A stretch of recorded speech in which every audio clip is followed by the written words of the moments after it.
તો બનાસકાંઠા જિલ્લામાં કાયદો અને વ્યવસ્થાને જાળવણી તેમજ ટ્રાફિક નિયમોની જાળવણી માટે પાલનપુર તેમજ અંબાજીના કુલ 201 સીસીટીવી કેમેરા કાર્યરત છે, જેમાં વધુ 676 કેમેરા લગાવવા માટે પાલનપુર 3 બત્તી વિસ્તારમાં જિલ્લા પોલીસ વડાના હસ્તે ખાતમુહૂર્ત કરાયું હતું।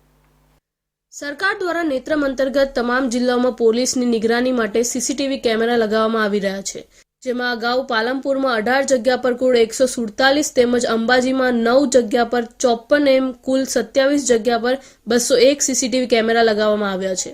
આ લગાવેલા કેમેરામાંથી પોલીસને અનેક ગુનાઓ શોધવામાં સફળતા મળી છે, તેમજ ટ્રાફિક નિયમોનો ભંગ કરતા વ્યક્તિઓ સામે પણ દંડાત્મક કાર્યવાહી કરવામાં આવી હતી, જેને લઈ જિલ્લામાં વધુ સીસીટીવી કેમેરા લગાવવાની કામગીરી શરૂ કરવામાં આવી છે, જેમાં અંબાજીમાં 19 લોકેશન પર 84, પાલનપુરમાં 37 જગ્યા પર 170, ડીસામાં 40 જગ્યા પર 248, થરાદમાં 21 જગ્યા પર 133 તેમજ 7 ચેકપોસ્ટ પર 39 સીસીટીવી કેમેરા મળી કુલ 124 જગ્યા પર 674 નવા સીસીટીવી કેમેરા લગાવવામાં આવનાર છે, જેને લઈ બનાસકાંઠા જિલ્લા પોલીસ વડા અક્ષય રાજ મકવાના દ્વારા પાલનપુર 3 બત્તી વિસ્તારમાં સીસીટીવી કેમેરા લગાવવાની કામગીરી માટે ખાતમુહૂર્ત કરવામાં આવ્યું હતું, જેમાં ડીવાયએસપી, પીઆઈ, પીએસઆઈ સહિત મોટી સંખ્યામાં પોલીસ કર્મચારી તેમજ લોકો ઉપસ્થિત રહ્યા હતા। ગુજરાત રાજ્યના માનનીય ડીજીપી સાહેબ દ્વારા હંમેશા ક્રાઇમના ડિટેક્શનની પહેલાં આગ્રહ રાખવામાં આવે છે, ક્રાઇમના પ્રિવેન્શન ઉપર, અને જેની જ કડીના એક ભાગરૂપે આપણે અહીંયા વિશ્વાસ ફેઝ 2માં હવે નવા કેમેરા લગાવવા જઈ રહ્યા છીએ।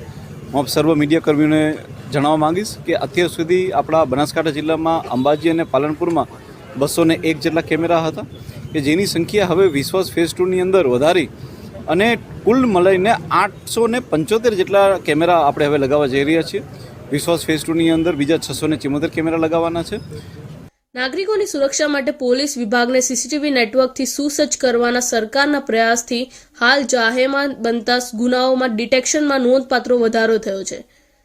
અને આવનાર સમયમાં ગુનેગારોના પ્રયાસોને નિષ્ફળ બનાવવા માટે અને ગુનાખોરી પર અંકુશ કરવા માટે સીસીટીવી કેમેરાનું માધ્યમ ખૂબ ઉપયોગી થનાર હોય સમગ્ર રાજ્યમાં પોલીસ વિભાગ, સ્થાનિક સ્વરાજની સંસ્થા અને નાગરિકો પોતે પણ સીસીટીવીની મહત્વતા સમજીને આવા પ્રયાસો કરે એ ખૂબ જરૂરી બન્યું છે।